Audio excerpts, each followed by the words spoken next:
بسم اللہ الرحمن الرحیم وقال اللہ تبارک و تعالی وَإِذَا سَأَلَكَ عِبَادِي عَنِّي فَإِنِّي قَرِيبٌ أُجِيبُ دَعْوَةَ الدَّاعِ إِذَا دَعَانِ فَلْيَسْتَجِيبُوا لِي وَلْيُؤْمِنُوا بِي لَعَلَّهُمْ يَرْشُدُونَ۔ آج کا ہمارا موضوع ہے کہ اللہ تعالیٰ سے دعا مانگنا یہ بھی عبادت ہے اور بہترین عبادت ہے، اور یہ اللہ کا حکم ہے۔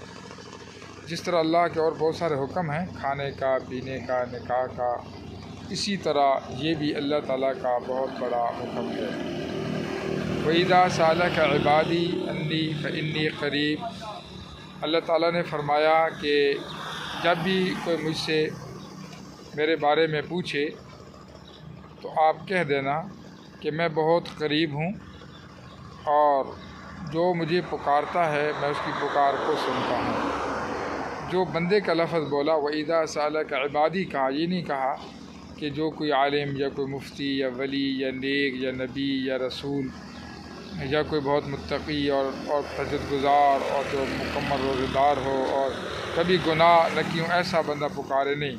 لفظ بولا کہ جب بھی کوئی میرا بندہ، چاہے وہ مسلمان ہو یا غیر مسلم ہو، عرب ہو یا عجم ہو، مرد ہو یا عورت ہو، غریب ہو یا امیر ہو، اور وہ تنگدستی میں ہو یا خوشحالی میں ہو، وہ نیک ہو یا بد ہو، وہ پڑھا لکھا ہو یا ناخواندہ ہو، جیسے بھی ہو، جب وہ مجھے پکارے گا تو میں اس کی پکار کو سنتا ہوں، اس کی دعا کو قبول کرتا ہوں۔ یہ دعا مانگنا یہ اللہ پر اعتماد ہے، اور اللہ پر اعتماد کر کے مانگے کہ جو چیز میں مانگ رہا ہوں وہ کم ہے، اس کے خزانے میں وَلِلَّهِ خَزَائِنُ السَّمَاوَاتِ وَالْأَرْضِ، اس کے زمین آسمان میں بے پناہ خزانے ہیں جن کو ہم سوچ بھی نہیں سکتے۔ حضرت موسیٰ علیہ السلام نے کہا اے اللہ، اگر آپ کی ساری انسانیت نافرمان ہو جائے تو آپ کیا کرو گے؟